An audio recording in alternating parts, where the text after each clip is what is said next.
Nice to meet you. How you started the augmented reality journey? Well, I'm Fino. I'm a designer, but my background it came from designing, and pretty soon I started to work with Adobe Flash on my early professional days. I worked mostly with websites, and Adobe Flash at that point was the holy grail, and it was amazing because it was turning internet from the GIFs to something more complex, some more complex animations and transitions and so on. But then iPhone came and killed Adobe Flash. So I got a little desperate because it was what I did at the time. But on the other hand, ADR appeared on Adobe Flash. So I got really excited because it looked to me that AR would be the holograms that I was craving for on the books, on the movies, all those Star Wars and Star Trek holograms, people appearing. Mhm. So I thought that AR could be this magic, this magic coming from the sci-fi books and so on. And so I started to work with Adobe Flash, compiling stuff with Adobe Flash for desktops. I started to make some experience not only with AR, but also with motion tracking and not crude forms of motion tracking. This is, 12 years ago, but it was the future for me. So from this point, I started to work only with Adobe Flash and Unity, mostly with Vuforia. And since then, I left all my traditional agency work, which was briefing stuff, talking to clients, and I got on the back door, So what do you mean? Why did you decide to start freelancing? Can you tell us what is the benefits while being a freelancer? I got annoyed by the workflow inside an agency. All the rushing, all the screaming. There is a feel of urgency when you work with in an agency. Everything is super for yesterday, and we are already on the budget, on a tight deadline. So this feeling of the agency started to annoy me a lot. It And was everything yesterday. yes, it's yesterday early morning, So so it's super. It started to make me not only sad but also unhealthy because all that stress and all the I started to not sleeping well because I was super anxious for the next day and the next delivery. So at some point it wasn't healthy for me. Yeah. And I was proud. How about now? How is it going? Communication with clients. Is it simple or do you struggle? What are your pain? yes, No. yes, most of the time I look for clients that are more in line what my with our workflow here, and on briefing stage and the first talking stage, it's easy for me to detect this kind of client, and we simply don't want that. We have a lot of clients, we have good clients, so this kind of client we simply don't want them. Most of the time it's easy to detect this kind of work, this kind of job, this kind of type. The Well, on the deadline is easy to know. I mean, I tell the client, man, a good time, a good a good time frame for us to make a good effect with a good one with details and well crafted. We need at least a month. And the guy says, no, this is for 2 weeks. 2 weeks we don't work with 2 weeks. 2 weeks we're gonna spend 2 weeks ideating stuff, researching, looking into references. So when the client says it's 2 weeks, we don't want this kind of client. What if the client has the specific idea, and in that case, you don't have to look to references and the ideation phase? 2 week is a no-go for me, not on AR, because 2 weeks is okay if it's a Photoshop layout, Illustrator layout. It's easier. But AR will always involve testing and bugs, a lot of bugs, because the platforms are on beta stage. So 2 weeks is a no-go. 2 weeks will be only a crazy time, full of rushing, full of not so well crafted effect, because we don't have time to polish, and so we simply don't take this kind of job here. We don't take. Most of the time, when I got this askings, we need a budget. Most of the time, I send to partners, to people I know that can deliver, and I'm not so. There are people that I know, that I love, that are not so picky, detailed oriented. Yes, You can, yeah. There is people that is okay. That some people is okay for them to deliver artifacts that it's not so good, but it's not bad. I don't work like this. I love when to put everything on my portfolio that is super well crafted, super top notch. I mean, I just want to work with top notch stuff, you know. Only that first, because it is where the real money is.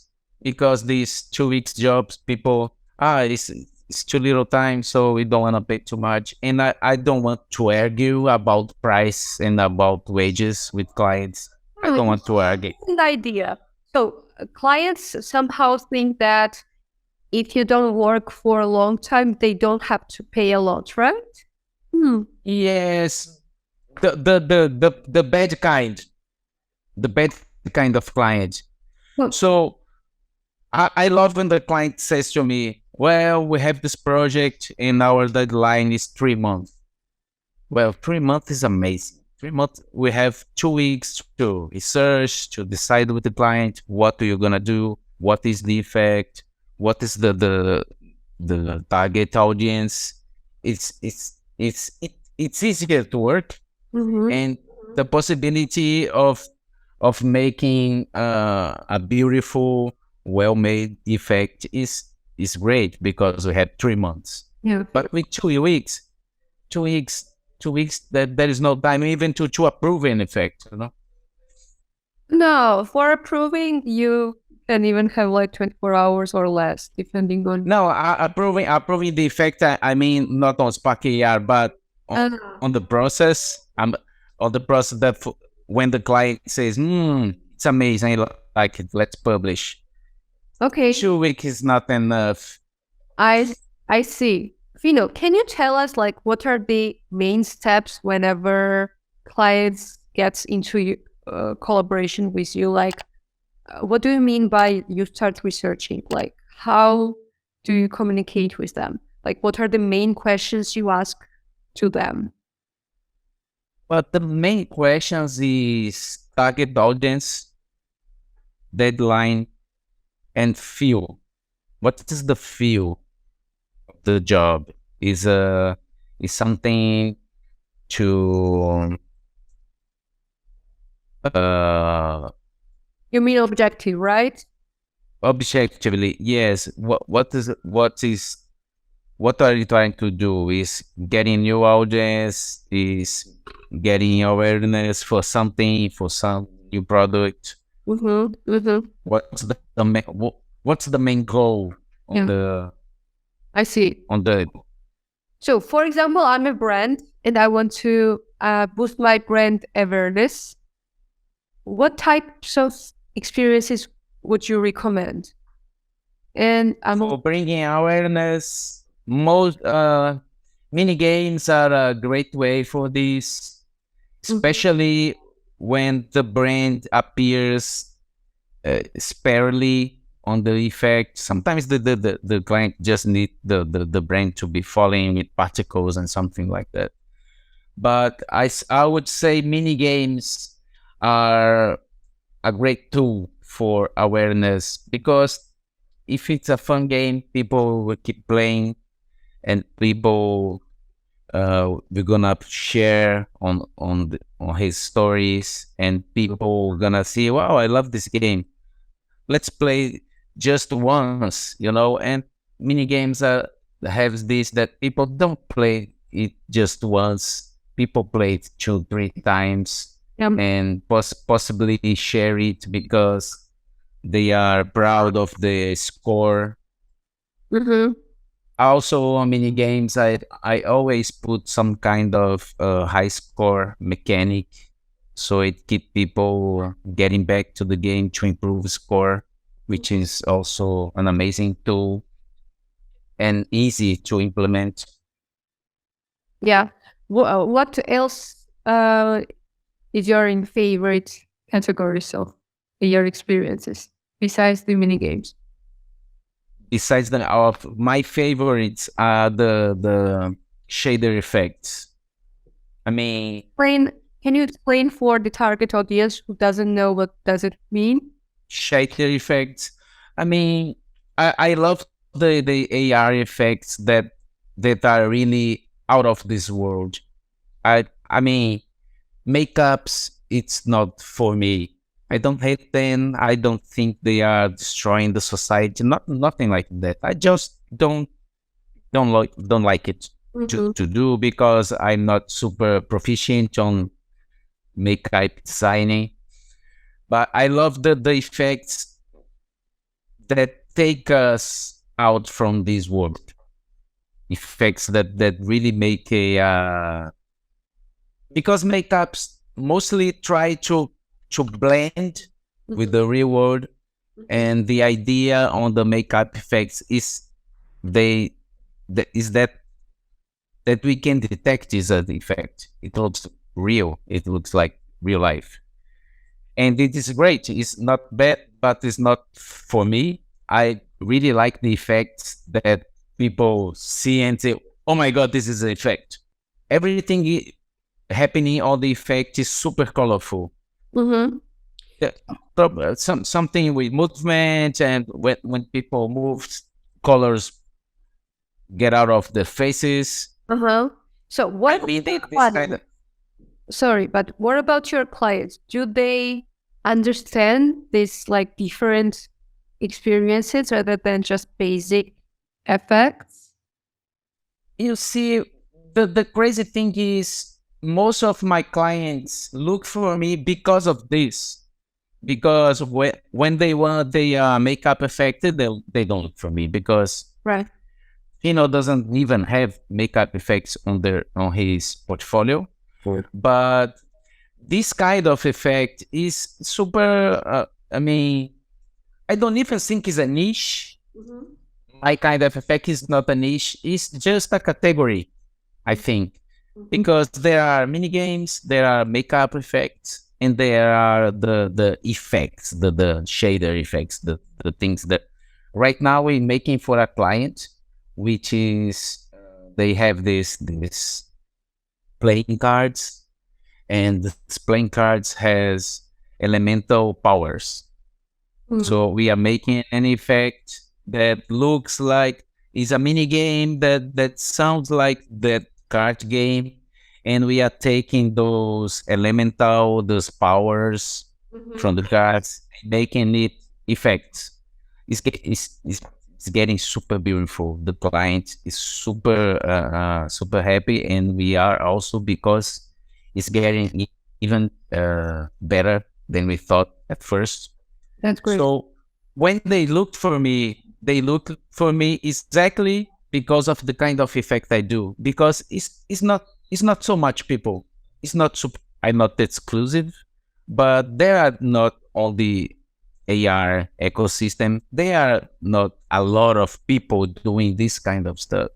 I can count 20, maybe 30 on all the creators I know.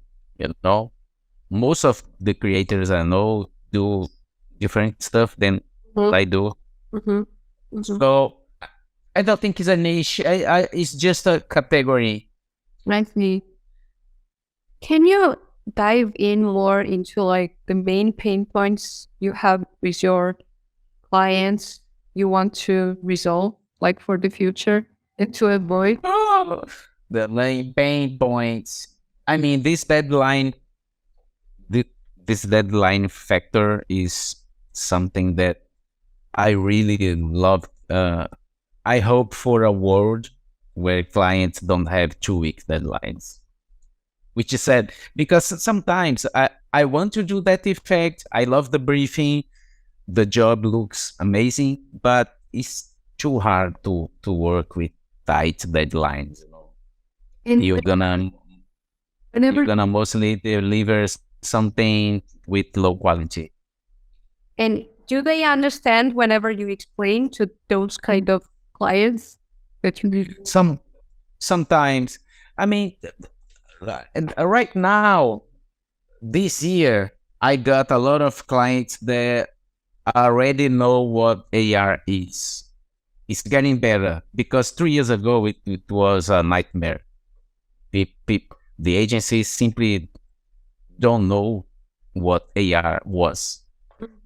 So right now it's better. Most of my clients get to me because what we do here exactly by this, and it's easier to you because I want to work with you because you do that, so let's do that. So it's easier.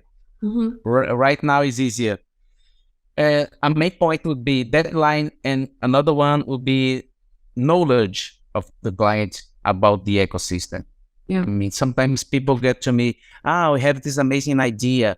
When we make a filter that if people shakes their heads, it will appear, what am I?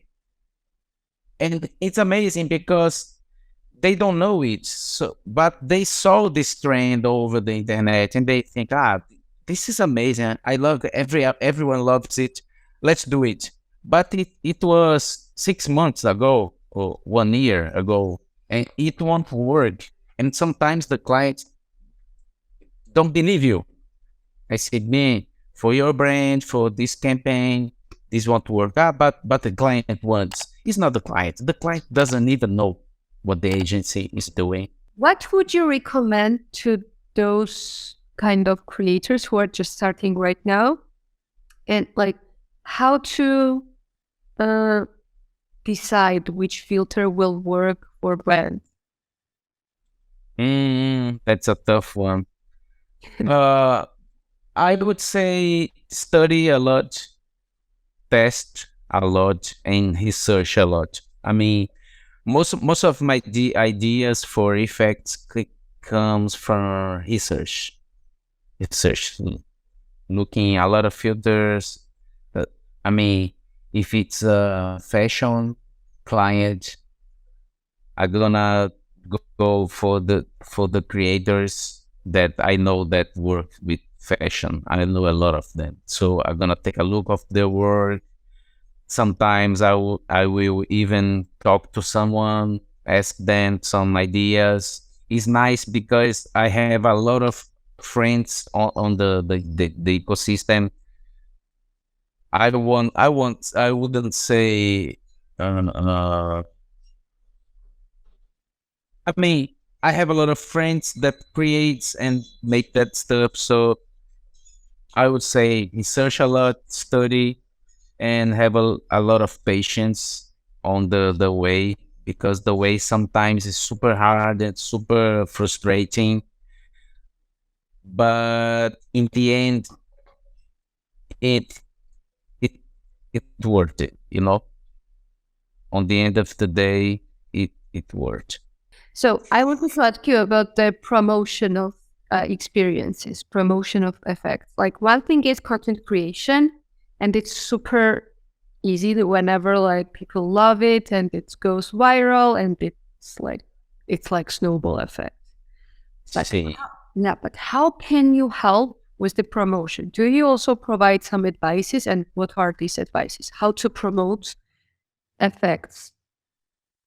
Yes, most of the time, most of the brands I work with in the last 2 years, most of the time we saw with the releasing of the effect with influencers mostly.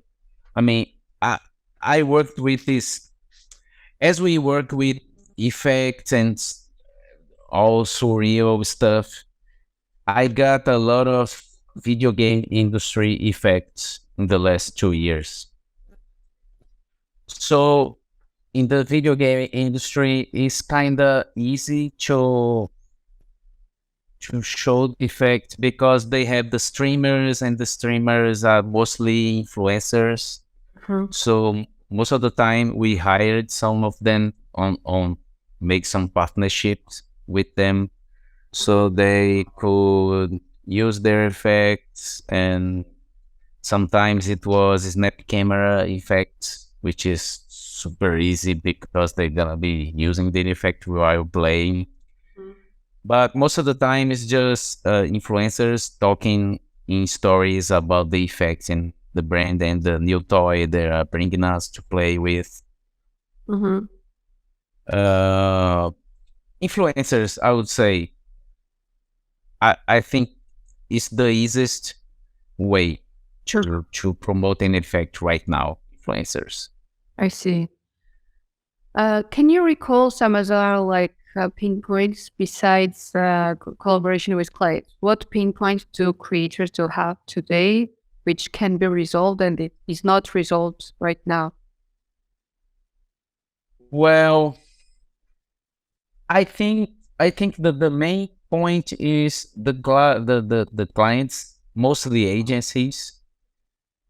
The clients need to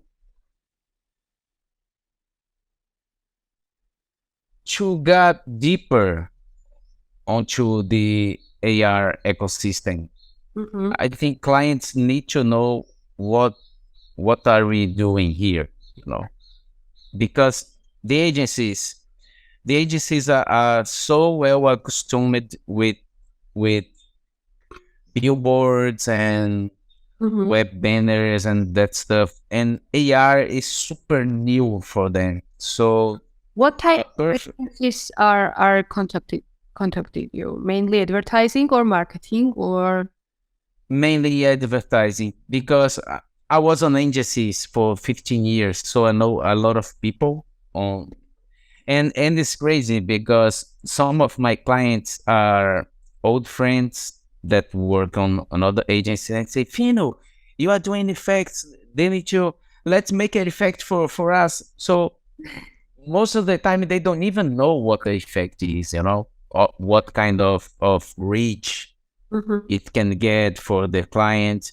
Sometimes they just want to deliver another product for their clients. Most of the time they don't even know what. Sometimes I lost jobs because I told the client, man, a filter, a ER effect won't do nothing good for you on this campaign. There is nothing to do with the AR effect here. So we like to work with total honesty here. We are total honest with our clients, and sometimes we say to clients, "Man, AR effects won't do nothing good for your campaign. You don't need us." Yeah, you have to do Yes, correct. Yeah. yes, and sometimes people ask me for budgets, and people they don't know anything, and they say, "Wow, the this kind of job is really expensive."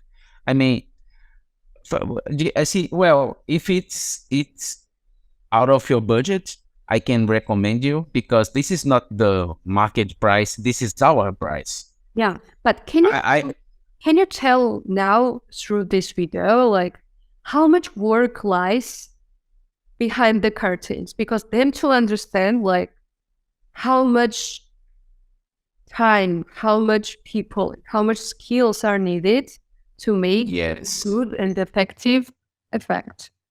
Yeah. Sometimes I put that on the budget proposal. Most of the times I like to make all of the actions we do in effect a topic. We're gonna do body segmentation, hair segmentation. I mean, I put everything we do on the effect: 3D modeling, 3D texturing, 3D shading. So sometimes it looks like a lot of work because it is. It's a lot of work because the client, we need the head, and this head need to change colors. Okay, it's just a head, and just change colors. So on the budget, I would write head 3D modeling, head 3D texturing, head 3D shading. But they don't understand these keywords. So how would you explain like how much? But because they don't know these keywords, and they gonna ask me, what sort of this? I'm gonna say no, because there is a guy that gonna make the head. There is another guy that gonna make the texture for this head, and there is another guy that gonna make the lighting for this head. It's mostly the same guy. In our case, it's the same guy, but I like to state that we have layers of work here. It's not just I need a head and the head appears. I need a head and I need someone to model it. I need someone to texture it. I need someone to shade it, to light it. So on the budget, it's always a huge list of stuff. 3D programming, structuring. I like to decouple all these steps so the client most of the time don't know what it is. So it's the opportunity to explain. This is why we are asking for this price. This is why we are somewhat more expensive than most of the creators here.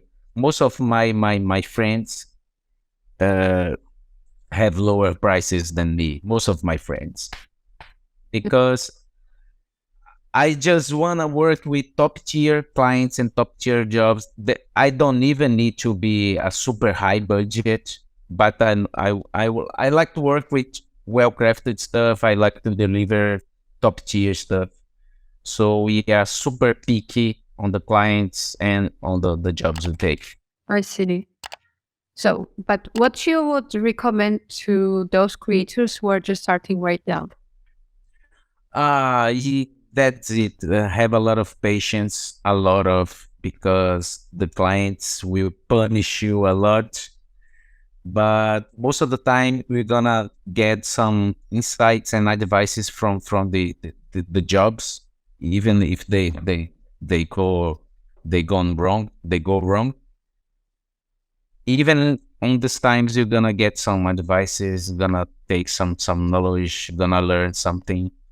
So for new creators, I would say have a lot of patience and study a lot. At the start, it's super annoying to keep hours and hours seeing shader videos and patches and all the stuff, tutorials and SPOCR documentation, a lot of craziness.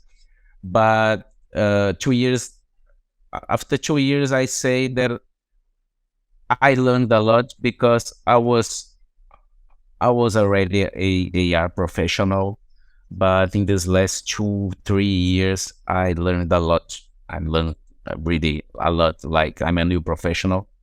Yeah. And it affects your jobs. Like I love your portfolio, what you're doing. And Thank you. our time is up. Like it's left like 2 minutes, and maybe you can just say like a little word like to cross creators why this marketplace is good for creators community and say bye. Okay.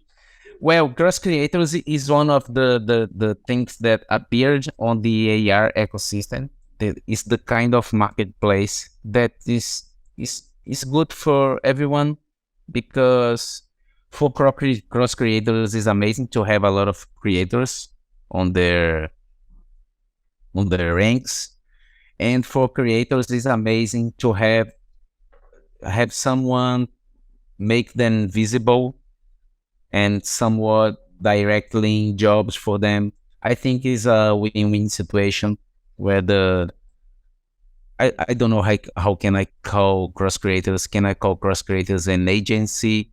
Because it's Market. it's some okay, it's more like a marketplace.